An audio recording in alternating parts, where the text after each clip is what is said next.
आपसे बहुत सारे प्रश्न हैं, पर राम मंदिर की बात करेंगे नृपेंद्र मिश्रा जी, क्योंकि मैं आपसे ये जानना चाहता हूं कि राम मंदिर के निर्माण का कार्यभार और ये जिम्मेदारी आपके पास कैसे आई, क्योंकि तब तक तो आप अपना ये दे चुके थे, राजीनामा दे चुके थे। जी, मैं सेवानिवृत्त हो गया था और मुझे पूछा गया था कि क्या मैं नेहरू मेमोरियल, जो कि अब प्रधानमंत्री मेमोरियल लाइब्रेरी कहलाती है, हाँ। उसके अध्यक्ष पद को स्वीकार कर सकूंगा। तो जाहिर है मेरी प्रतिक्रिया तो एक ही होगी कि प्रधानमंत्री जी औपचारिकता में प्रिंसिपल सेक्रेटरी साहब पूछें, लेकिन यह तो आदेश माना जाता है। तो मैंने ऐसी ही प्रतिक्रिया अपनी श्री मिश्रा जो प्रधान सचिव हैं उनको दी कि यह तो आदेश है, मैं इसे तो मानता ही हूँ। फिर मैंने उनको उलाहना दिया कि यदि आपको देना था तो कुछ बड़ी चीज मेरे लिए सोचते। हाँ। और मैं अपनी कमजोरी बता रहा हूँ, मेरे मन में कहीं न कहीं यह था कि रिटायर्ड सिविल सर्वेंट भी गवर्नर होते हैं। एक ग्रीड आप कहें, हाँ, लालसा जिसे कह तो सकते हैं। ग्रीड थी, लालसा। फिर मैंने बिना किसी थिंकिंग के, और इसी को मैं डिवाइन कहता हूं, उसी समय मेरे मन से निकला कि बीके, यदि आप ठीक समझते हो तो अभी सुप्रीम कोर्ट का निर्णय हुआ है कि एक मंदिर निर्माण का कंस्ट्रक्शन कमेटी का अध्यक्ष भी होना है, आप उचित समझें तो वो जिम्मेदारी मुझे दे दें। तो उन्होंने हमसे 2 बार पूछा कि आप बनना चाहेंगे? तो मैंने कहा जी हाँ। उन्होंने प्रधानमंत्री जी से ड्यूटीफुली बात बता दी। प्रधानमंत्री जी ने गृह मंत्री जी से बात बताई कि वो एक सिलेक्शन किया जाना है, ऐसा मेरे पास एक तरीके से सुझाव मिला है। तो गृह मंत्री जी का फिर फोन आया मुझे कि क्या मैं कंस्ट्रक्शन कमेटी का चेयरमैन बनना चाहूँगा।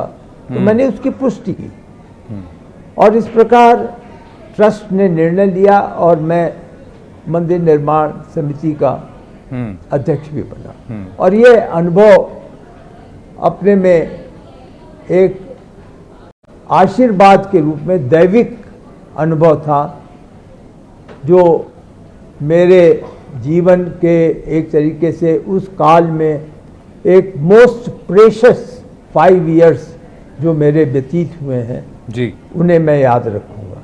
आपने बार बार कहा है कि एक डिवाइन इंटरवेंशन था, दैविक कार्य है, लेकिन कई बार आपने इसका ये भी वर्णन किया है कि ये मंदिर भगवान के आशीर्वाद के बिना नहीं बनता था।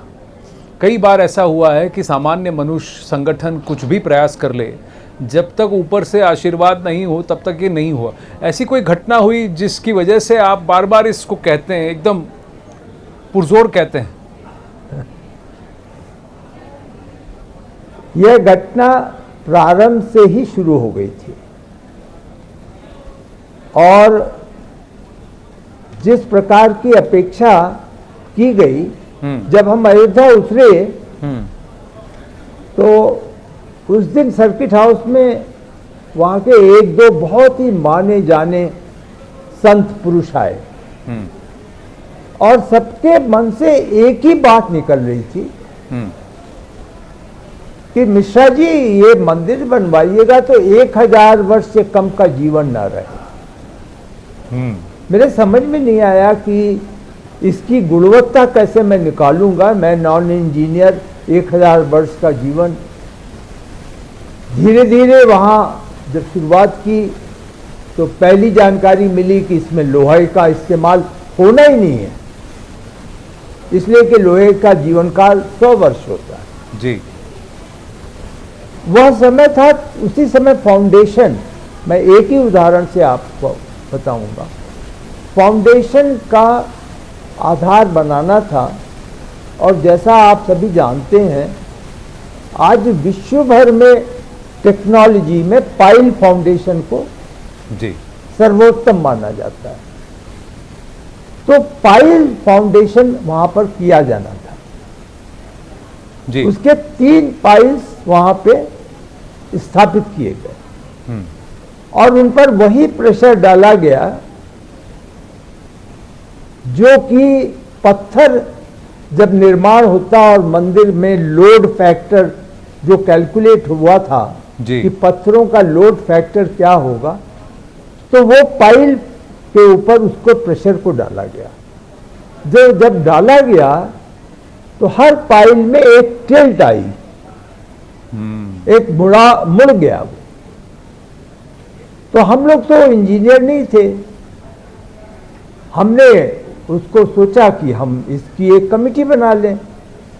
तो वो कमेटी बनी, देश के माने जाने लोग जो टॉप मोस्ट आईआईटी के डीन थे, डायरेक्टर थे, उन लोगों को, एक डॉक्टर प्रोफेसर राजू थे जो आईआईटी दिल्ली के डायरेक्टर थे, उनकी अध्यक्षता में कमेटी बनी। कमेटी ने अपनी बात बताई, वहाँ के सॉइल के फीचर्स को बताया और कहा कि यहाँ पर 2 हो सकते हैं, या तो पाइल फाउंडेशन हो, लेकिन उसमें उन्होंने कहा कि इस प्रकार का कार्य करना होगा, या उन्होंने कहा कि कॉम्पैक्ट स्टोन लाइक सॉइल का इस्तेमाल हो, तो उससे आप यहाँ की सारी सॉइल 15 मीटर पहले तो खोदें, हाँ उसको वेल जैसा बना दें, कुआं बना दें। 15 मीटर का मतलब होता है 3 स्टोरी बिल्डिंग। हाँ, करीब 45 तो से 46 फुट हो जाएगा। आप पहले नीचे जाएं जी और फिर उस पर लेयर्स आफ्टर लेयर्स बनाएं जो कि कंक्रीट स्टोन जैसे फीचर्स हो जाए और उस पर फिर फाउंडेशन करें। तो सभी ने मिलकर यह निर्णय लिया, पूरे ट्रस्ट ने, कि जो भी समय लगेगा हम इसी प्रकार की फाउंडेशन बनाएंगे। जी तो यह जो बिल्कुल इंजीनियरिंग चेंज हुआ थिंकिंग में, यह हमने अनुमान नहीं किया था, कोई प्लानिंग नहीं थी। लार्सन टूब्रो ने इसकी कोई प्लानिंग टाइम फैक्टर में नहीं रखा था, कॉस्ट में कोई फैक्टर नहीं रखा था, लेकिन यह एक ऐसा करेक्शन था, आधारभूत करेक्शन हुआ, जिसके बेसिस पे कि आज हम इस प्रकार का स्टोन स्ट्रक्चर खड़ा कर सकते हैं। तो ऐसे ही प्रतिदिन के अनुभव हैं कि किस प्रकार समस्याएं आती हैं और किस प्रकार से उनका समाधान मिल जाता है। So it is, you only have to feel it. जी If I have to someday put them in writing that what happened on which particular day, जी it will really be an experience, एक अनुभव होगा कि किस प्रकार से एक दैविक हस्तक्षेप ने, जो जितने लोग हम सब जुड़े हुए थे, हम सबको एक दिशा में जाने के लिए प्रेरित किया और आज वह निर्माण कार्य पूरा हो गया। इसमें प्रधानमंत्री जी कितना इन्वॉल्व थे, और क्या ये बात सही है कि 1990 के बाद जब वो मुरली मनोहर जोशी जी के साथ उस रैली में आए थे, उसके बाद से प्रधानमंत्री जी भूमि पूजन तक अयोध्या नहीं आए थे? उनका क्या रिएक्शन था? प्रधानमंत्री जी ने स्वयं कहा, जब मैंने इस कार्य का कार्यभार लिया निर्माण का, उन्होंने कहा, नृपेंद्र जी, मैं 20 वर्ष लगभग यहाँ नहीं गया हूँ और मैंने यह मन बना लिया था कि भगवान के मंदिर का निर्माण होगा, क्योंकि यह मेरी राष्ट्रीयता की पहचान है। और ऐसा उन्होंने किया। वो जब शुभारंभ हुआ था तब वहां पर गए पहली बार। जी लेकिन जहां तक निर्माण की अवधि में उनकी रुचि का प्रश्न है, जानकारी तो प्रगति की वो करते ही रहते थे, लेकिन जब वहाँ पर इशू आया कि स्टोन के दो स्टोन को जोड़ने के लिए ये मतलब आपको सुनकर आश्चर्य होगा कि स्टोन में भी फीचर्स होते हैं, जैसे इलास्टिसिटी ऑफ हीट। जी। कैसे स्टोन गर्मी में बढ़ता है और ठंडक में सिकुड़ता है, तो स्टोन को जोड़ने के लिए फिर आयरन का क्लिप लगाना था। जी। मुझे याद है जब प्रधानमंत्री जी के समक्ष ऐसे ही चर्चा में मैंने कहा कि अब वो आयरन का इस्तेमाल नहीं होना है और आयरन का क्लिप लगना है, तो उनका नहीं आप आयरन क्यों करेंगे, आप कॉपर का करिए। और आपके यहाँ पे सरकारी कंपनी है कॉपर की, आप उनसे कॉपर लेकर करिए। कॉपर खरीदा गया और कॉपर के पिंस लगे हुए हैं आज। जी। 7 समाज के मंदिर बनने थे, समाज के विशिष्ट संतों के, वाल्मीकि जी का, सबरी जी का, निषाद जी का, अहिल्या जी का। तो उन्होंने ये 7 के लिए कहा कि यह मर्यादा पुरुषोत्तम तक पहुंचने की सीढ़ियां थी। जी। भगवान के मर्यादा पुरुषोत्तम। उन्होंने कहा कि जब भगवान जंगल गए तो राजा के रूप में, राजपुत्र के रूप में गए थे, जब लौटे तो मर्यादा पुरुषोत्तम होकर राजा बने। तो ये जो 7 मंदिर थे, ये एक सामाजिक समरसता के कदम थे जो कि भगवान ने संदेश दिया। इसलिए ये कोशिश थी जी कि ये मंदिर भी उसी प्रकार महत्व से बनाए, उसी प्रकार के मटेरियल से बनाए जैसा कि बाकी मंदिर बनाए। ऐसा किया गया। जी।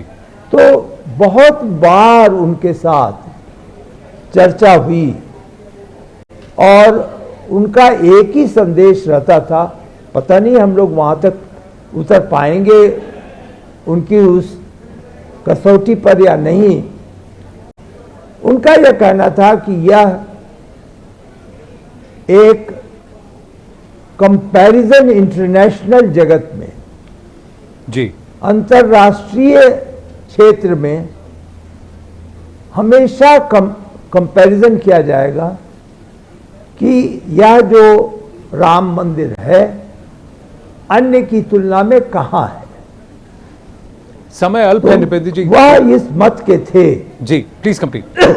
कि यह अवश्य किया जाना चाहिए। एक प्रश्न है, विग्रह का चयन किसने किया? ये जो आज रामलला वहां हैं बालक के रूप में, 5 वर्ष के बालक के रूप में, इसका चयन किसने किया? क्योंकि कहा जाता है 3 विग्रह बने थे, 3 अलग अलग पत्थरों से बने थे। तो क्या ये चयन भी प्रधानमंत्री जी ने किया था? नहीं, ये तो बिल्कुल ही ट्रस्ट के सभी सदस्यों ने एक साथ किया। यह जानकारी प्रधानमंत्री जी को थी कि किस प्रकार के पत्थर चुने गए हैं और उन्हें national institute of rock mechanics से कैसे उसकी गुणवत्ता देख ली गई है। तो 2 पत्थर तो कृष्ण शिला के थे, एक पत्थर जो था वो राजस्थान का मार्बल का, व्हाइट मार्बल का था।